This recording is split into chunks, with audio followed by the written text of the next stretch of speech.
What is up, guys? I'm the Senator, and today we're going to be discussing how much longer can Rainbow Six Siege last. And in this video, I want this to be sort of a discussion that's going to go on in the comments, and I want to know what you think of Siege, and does it have the potential to go on for another 5 years?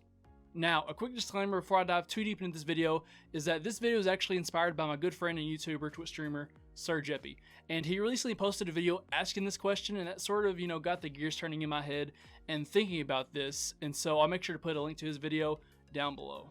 Now, Siege is in year 5, and we're just a little over halfway to the 100 operator mark that has been set out by Ubisoft.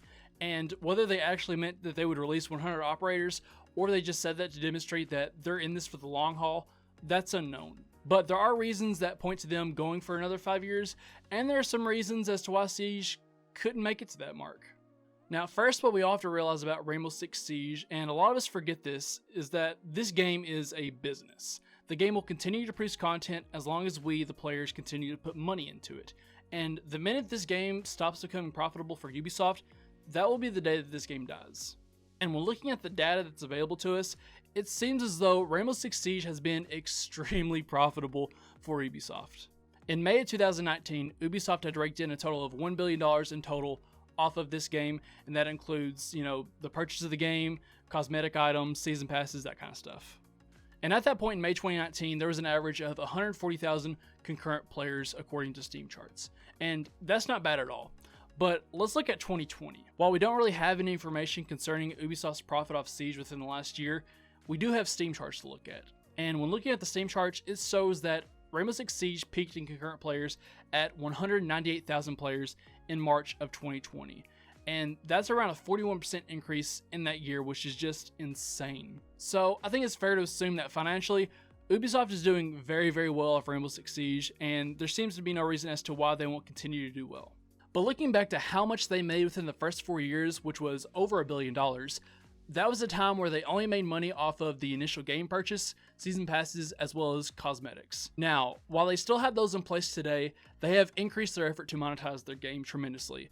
And I'm talking about the Battle Pass. And I think it's fair to assume that the introduction of the Battle Pass will get a lot of people to spend money in-game more so than just, buying a skin for your gun or a uniform. And this is me just assuming. I have no information at all to back this up. But my logic is that if you're someone who's willing to drop money on a specific skin, you don't have a problem spending money in this game. And it's very fair to assume that you'll drop $10 on a battle pass that provides a lot of cosmetics, boosters, and in-game currency. And it's really a great deal when you think about it. You spend $10 on it, and if you complete it, you get $5 back in in-game currency. And that's just an amazing deal, even if you're someone who doesn't like to spend money in-game. Siege will make bank off of this battle pass, and another avenue of revenue that Siege has opened is the in-game events. In the past year and a half, we've had an in-game event roughly every season, and you can spend real currency in order to buy the alpha packs that contain cosmetics for the event. Now, I'm not the type of guy who's crazy about purchasing cosmetics in-game, but I do not have a problem with dropping money for event packs because good God, they have some great skins. Like, look at the Doctor's Curse event. I can say that there wasn't a skin or uniform that I didn't like, and those skins and uniforms are so much cooler than anything else that Ubisoft produces. So it looks like Ubisoft is doing very well for itself, and so you would think that, yeah, without a doubt, Rainbow Six Siege will continue into the foreseeable future. But with the direction that Ubisoft is headed, I'm not sure if they're going to be as profitable as they have been, and let me explain. Okay, so Ubisoft announced that Siege is moving to only developing one new operator per season instead of the 2 that we've been getting for the past 5 years.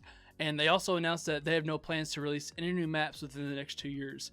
And this presents a problem for Siege. Rainbow Six Siege has its player base, and for a lot of them, they may not leave or stop putting money into Siege despite the fact that there's going to be a minimal amount of new content being added each season. Like me, for example, I probably won't release Siege because they aren't giving me new operators and maps. That's okay with me. The last few operators have sucked in my opinion. However, I do think that there are a lot of players who really don't play Siege but maybe once or twice a week for just a few casual matches, and they're really drawn to, the events and the new content that comes out every season. And if they aren't really given new maps or new operators to play with, that could really turn them off of Siege. And now, I'm not saying that this is an overwhelmingly large part of the Siege community, but there are a lot of players who are really only interested in playing casual and messing with the new operators and checking out new maps. And with there being less content moving forward, it may be difficult to keep those players happy and keep them playing Siege when they could go for a newer game that is constantly releasing new content. Not only will the lack of content moving forward hurt the casual players, but I think it's fair to assume that new players are less likely to play the game and get into the game if there's a very minimal amount of updates. If you're a new player coming into this and the only changes that you see to the game is one new operator every 3 months that just may be awful and a tweak to a map, it'll be very hard to keep that player interested in your game. When looking at the past year of Siege, I can personally say that I've been really disappointed with the operators as well as the map reworks, and the only good operators that have really come out of this past season have been Mozzie, Gridlock, and Goyo, but Goyo's only really used in the higher ranks, and he just got a really big nerf. As far as the map reworks go, Canal is probably the only map that needed one. I can think of a bunch of other maps that needed one besides Oregon or Cafe Dostoyevsky.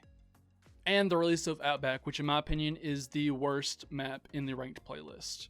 And thinking back to the events, the only events that I really enjoyed in year 4 was the Doctor's Curse event. I know a lot of people liked the other events, but to me that was the only one that really stuck out and the only one I really had fun with. But I mean, that's just my opinion. You'll definitely have a different one. So I wasn't impressed with the past year of Siege, and looking forward, there will be even less content added other than the arcade mode that we've been promised, and so far we've only gotten one event out of that arcade mode. So I think that the direction that Siege is heading, it'll be difficult for them to keep new players.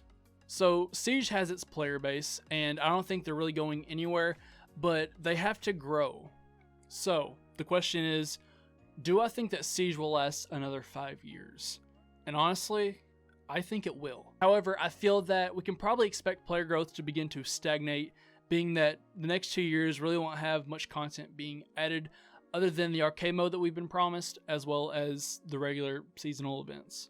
But what do I know? I'm just a guy on YouTube who has a lot of opinions that most people think are wrong. And so this video wasn't really designed for me to just throw my opinions at you, but for us to have a discussion about this and what everyone thinks, because this is just my view on it. You may have a completely different view, and I'd love to hear that. So what do you think? How long will Siege last? Will it last another 5 years? Will we see the 100 operator mark? Or will it even be able to compete with the next generation of games? Let me know what you think down in the comments. Thanks for sticking around to the end of the video. If you enjoyed it, make sure to subscribe and hit the bell icon. That way you can be notified every time I post a video. I am the Senator, and as always, have a good one.